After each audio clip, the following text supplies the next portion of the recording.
প্রাচীন ঐতিহ্য আর একদম আধুনিকতার একটা দারুণ মিক্স যদি কোথাও দেখতে চান তাহলে আপনাকে যেতে হবে যশোরে। হ্যাঁ, আমাদের আজকের আলোচনার বিষয় যশোর জেলা। কিভাবে একটা প্রাচীন স্বাধীন রাজ্য ধীরে ধীরে আজকের এই আধুনিক জেলায় রূপ নিল সেটাই আজ আমরা এক্সপ্লোর করব।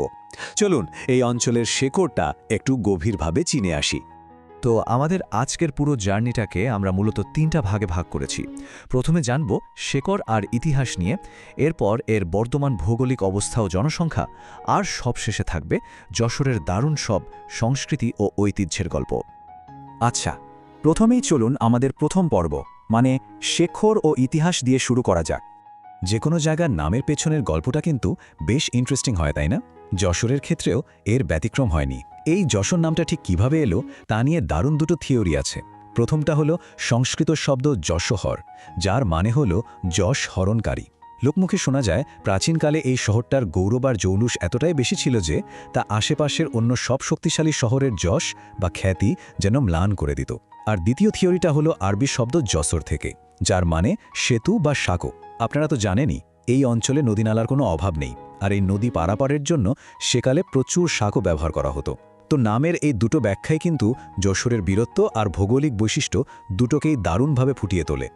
এবার যদি টাইম লাইনের দিকে তাকাই, 1450 সালে কিন্তু প্রথম একটা শহর হিসেবে যশোরের আত্মপ্রকাশ ঘটে।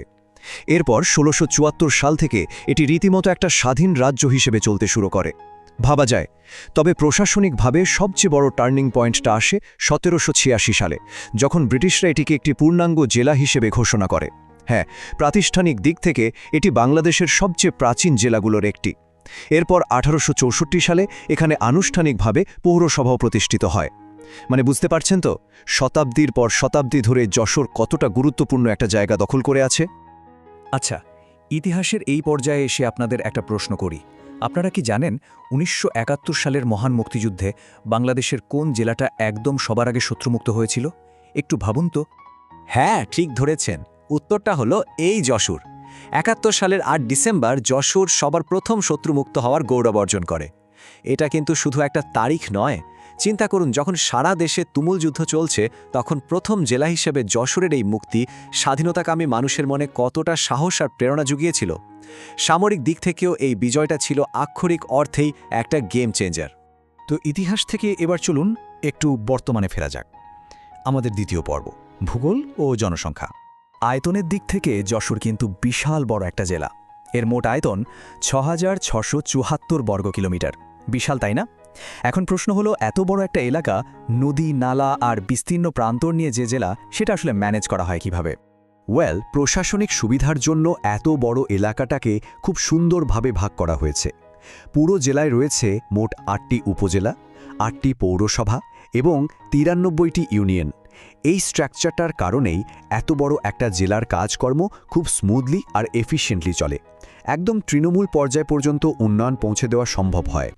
আর শুধু আয়তন নয়, এখানকার জনসংখ্যাও কিন্তু বেশ বড়। 2022 সালের জনশুমারি অনুযায়ী যশোরের মোট জনসংখ্যা 30,76,144 জন। এই বিপুল জনগোষ্ঠী মূলত এই জেলার প্রাণ। এই মানুষগুলো যখন এখানকার কৃষি বা ব্যবসায় নিজেদের যুক্ত রাখছেন, তখন স্বাভাবিকভাবেই পুরো জেলার অর্থনীতির চেহারাটা একদম বদলে যাচ্ছে। আর যদি একটু জনসংখ্যার লিঙ্গভিত্তিক অনুপাতটা দেখি, তাহলে দেখব পুরুষ আছেন 15,24,349 জন আর নারী 15,51,667 জন। মানে পুরুষের চেয়ে নারীর সংখ্যা এখানে কিছুটা বেশি। এই ব্যালেন্সটা কিন্তু খুব চমৎকার। নারী আর পুরুষের এই প্রায় সমান অংশগ্রহণই যশোরের সামাজিক আর অর্থনৈতিক ভিত্তিকে এতটা শক্তি করেছে। এবার চলে আসছি আমাদের আলোচনার সবচেয়ে কালারফুল আর শেষ পর্বে, সংস্কৃতি ও ঐতিহ্য। আমরা আগেই জেনেছি যশোর এক সময় স্বাধীন রাজ্য ছিল, আর এই রাজ্য কিন্তু শাসন করেছেন মহারাজা বিক্রমাদিত্য, রাজা প্রতাপাদিত্য, রাজা সীতারাম রায়ের মতো বাঘা বাঘা সব ঐতিহাসিক ব্যক্তিত্ব। মোগলদের বিরুদ্ধে রাজা প্রতাপাদিত্যের সেই প্রবল প্রতিরোধের কথা তো অনেকেই জানেন। পাশাপাশি বিখ্যাত সাধক খান জাহান আলীর কথাও না বললেই নয়। এই পুরো দক্ষিণাঞ্চলের স্থাপত্য আর আধ্যাত্মিকতায় তার প্রভাব আজও একদম অম্লান হয়ে আছে। আচ্ছা, আপনাদের জন্য এবার আরেকটা সারপ্রাইজ প্রশ্ন। বাংলাদেশ বিমান বাহিনীর একদম প্রথম ফ্লাইট ট্রেনিং স্কুলটা ঠিক কোথায় প্রতিষ্ঠিত হয়েছিল বলতে পারবেন? অবিশ্বাস্য হলেও সত্যি, এটাও এই যশোরেই। ১৯৭১ সালে বাংলাদেশ বিমান বাহিনীর প্রথম ফ্লাইট ট্রেনিং স্কুল এখানেই স্থাপন করা হয়। সামরিক ইতিহাসে এটা যে কতটা বড় একটা মাইল ফলক তা নিশ্চয়ই আর বলার অপেক্ষা রাখে না।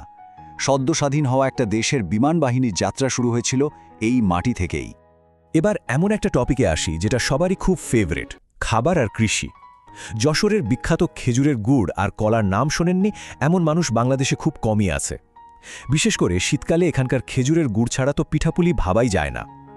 শুধু তাই না, গদখালির সেই বিখ্যাত ফুলের সাম্রাজ্যের কথা ভাবুন।